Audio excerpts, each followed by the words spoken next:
بسم اللہ الرحمن الرحیم۔ السلام علیکم دوستو، کیف احوالکم یا احباب کرام، هل انتم بخیر۔ جب کسی کا حال پوچھنا ہو تو اس کو کہتے ہیں کیف حالک، اور جواب دینے کے لیے کہتے ہیں انا بخیر والحمد للہ۔ ہماری گفتگو چل رہی تھی حروف جارہ کے بارے میں، اور پہلا حرف جر با کے جو مشہور معنی تھے وہ ہم نے ذکر کیے تھے۔ آج ہم آگے چلتے ہیں۔ دوسرا حرف جر ہے لام۔ لام کے 3 معنی ہیں: اختصاص، تعلیل اور زائدہ۔ اختصاص مطلب ایک چیز کا دوسری چیز کے ساتھ خاص ہونا بتلانے کے لیے آتا ہے، جیسے الجل للفرس، جھول گھوڑے کے لیے خاص ہے۔ اس مثال میں لام اختصاص کے معنی دے رہا ہے، اور دوسرا معنی ہے تعلیل، یعنی علت بیان کرنے کے لیے، جیسے ضربتہ للتأدیب، میں نے اس کی پٹائی لگائی ادب سکھانے کے لیے۔ اب اس میں ضرب کی علت تعدیب ہے، جس کو بیان کر رہا ہے لام۔ اور تیسرا معنی ہے زائدہ، اور زائدہ کی وضاحت پہلے ہو چکی ہے، جیسے ردیف لکم، وہ تمہارا ردیف بنا۔ ردیف کہتے ہیں سواری پر پیچھے بیٹھنے والے کو، جیسے آپ موٹر سائیکل پر ہیں تو جو آپ کے پیچھے بیٹھا ہوا ہے وہ آپ کا ردیف ہے۔ اس مثال میں لام زائدہ ہے، اس لیے کہ ردیف لکم، لام لگا کر جو ترجمہ ہے، اگر آپ لام کو ہٹا دیں اور یوں پڑھیں ردیفکم تو اس صورت میں بھی یہی ترجمہ ہوگا۔ اس کے بعد ہے من۔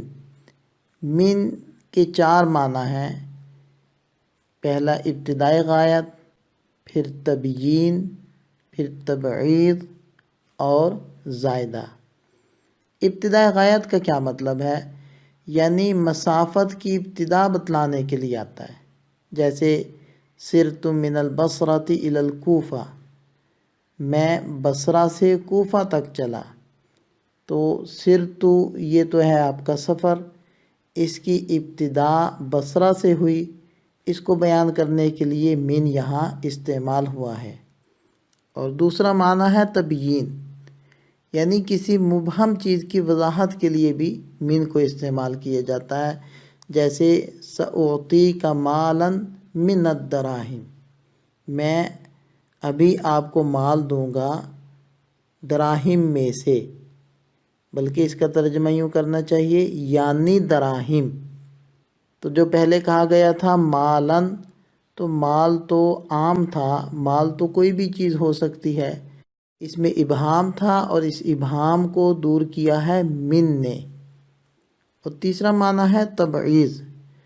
تبعیض مطلب بعد حصہ ہونا بتلانے کے لیے آتا ہے، جیسے اخذت من الدراہم، میں نے کچھ دراہم لیے۔ اب یہاں من کا ترجمہ کچھ والا ہو رہا ہے۔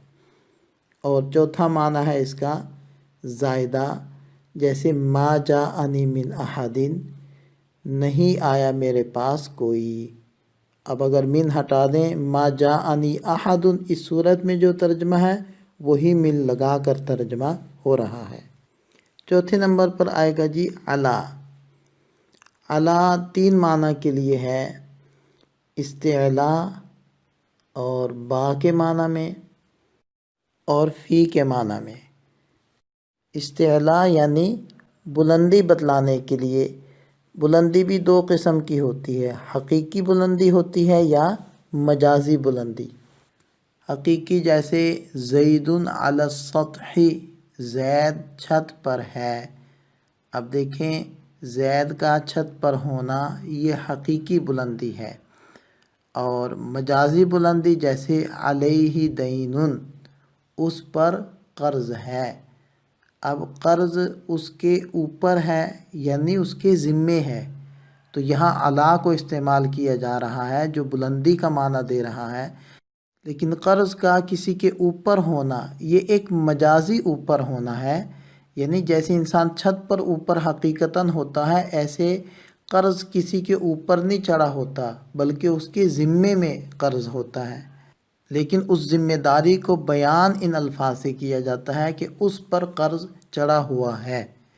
دوسرا معنی ہے با کے معنی میں، جیسے مررت علیہ یعنی مررت بھی، میں اس کے پاس سے گزرا، یہاں علی با کے معنی میں ہے۔ اسی طرح فی کے معنی میں بھی علی استعمال ہوتا ہے، جیسے ان کنتم علی سفرین یعنی فی سفرین، یعنی اگر تم سفر میں ہو۔ پانچواں حرف ہے الا۔ الا انتہائی غایت یعنی مسافت کی آخری حد بتانے کے لیے آتا ہے، جیسے سرت من البصرۃ الی الکوفہ، میں بصرہ سے کوفہ تک چلا، تو سرت یہ مسافت ہے ہماری، اور الا نے اس مسافت کی حد کو بیان کیا کہ وہ بصرہ سے تو شروع ہوئی لیکن کوفہ پر جا کر چلنے کی انتہا ہو گئی۔ چھٹا ہے فی، یہ ظرفیت کے لیے آتا ہے، یعنی اس کے مابعد کا اس کے ماقبل کے لیے زمانہ یا جگہ ہونا بتانے کے لیے آتا ہے، جیسے زید فی الدار، زید گھر میں ہے۔ اس مثال میں فی بتلا رہا ہے کہ دار زید کی جگہ ہے، اور صمت فی رمضان، میں نے رمضان میں روزہ رکھا، تو اس مثال میں فی بتلا رہا ہے کہ رمضان صمت یعنی روزہ رکھنے کا زمانہ ہے۔ ساتواں حرف ہے عن، اور عن دور ہونا اور آگے بڑھ جانا بتلانے کے لیے آتا ہے، جیسے رمیت السہم عن القوس، میں نے تیر کمان سے پھینکا، یعنی تیر کمان سے دور ہوا اور آگے بڑھ گیا۔ آٹھویں نمبر پر آتا ہے کاف، یہ تشبیہ کے لیے آتا ہے، جیسے زید کل اسد، زید شیر جیسا ہے۔ اور 9ویں نمبر پر تا ہے، یہ قسم کھانے کے لیے ہے مگر لفظ اللہ کے ساتھ خاص ہے، باقی اسماء حسنہ پر داخل نہیں ہوتی، جیسے تاللہ لأکیدن اصنامکم، اس میں جو قسم والے معنی کیے جا رہے ہیں وہ تا کے کیے جا رہے ہیں۔ 10ویں نمبر پر واو ہے، یہ بھی قسم کھانے کے لیے ہوتی ہے، جیسے واللہ ان زیدا لقائم۔ اور 11ویں نمبر پر حتی ہے، یہ انتہائی غایت کے لیے ہے، یعنی حتی سے پہلے جو فعل ہوگا اس کی انتہا کو بیان کرنے کے لیے حتی آتا ہے، جیسے سرت حتی السوق، میں بازار تک چلا۔ اب حتی اس مثال میں بتلا رہا ہے کہ مجھ سے پہلے جو چلنے والا فعل ہے اس کی انتہا بازار پر جا کر ہو گئی۔ ایسے ہی نمت حتی الصباح، میں صبح تک سویا رہا، اس مثال میں حتی بتلا رہا ہے کہ مجھ سے پہلے جو سونے والا فعل ہے اس کی انتہا صباح پر جا کر ہو گئی۔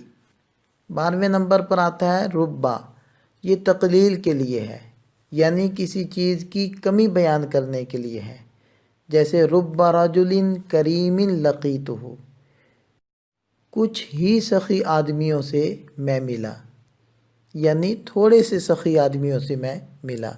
اب ربا یہ کمی کو بیان کر رہا ہے۔ 13ویں اور 14ویں نمبر پر آتا ہے مز اور منذ، یہ دو معنی کے لیے آتے ہیں۔ پہلا معنی تو ہے زمانے ماضی میں ابتدائی غایت بتلانے کے لیے آتے ہیں، جیسے ما رأیتہ مز یا منذ یوم الجمعۃ، میں نے اس کو جمعے کے دن سے نہیں دیکھا۔ تو نہ دیکھنا ایک فعل ہے جس کو غایت کہا جا رہا ہے، مز اور منذ اس فعل کی ابتدا بیان کر رہے ہیں کہ میرے اس کو نہ دیکھنے کی ابتدا وہ جمعے کا دن ہے، اور دوسرا معنی ہے کسی کام کی پوری مدت بتلانا، جیسے ما رأیتہ مز یا منذ یومین، میں نے اس کو 2 دن سے نہیں دیکھا، یعنی میرے اس کو نہ دیکھنے کی پوری مدت 2 دن ہے۔ اب اس مثال میں مز اور منذ ما رأیت فعل کی کل مدت بیان کر رہے ہیں۔ اور 15ویں، 16ویں اور 17ویں نمبر پر آتے ہیں حاشا، خلا اور عدا۔ یہ تینوں استثناء کے لیے ہوتے ہیں۔ استثناء مشہور لفظ ہے کہ بہت سارے لوگوں پر ایک حکم لگ رہا ہو، اس حکم میں سے ایک کو باہر نکال لینا، یعنی اس کو اس حکم سے خارج کر دینا، جیسے جاء القوم حاشا یا خلا یا عدا زیدن، قوم آئی زید کے علاوہ۔ تو دیکھیں پوری قوم پر آنے کا حکم لگا اور زید کو اس میں سے نکال لیا گیا، اس کو کہتے ہیں حروف استثناء۔ تو اللہ کی مدد اور توفیق سے حروف جارہ کا بیان مکمل ہوا۔ ان کی اور بھی آپ حضرات مثالیں بنائیں۔ اللہ تعالی ہم سب کا حامی و ناصر ہو۔ دعاؤں میں یاد رکھیے گا۔ السلام علیکم۔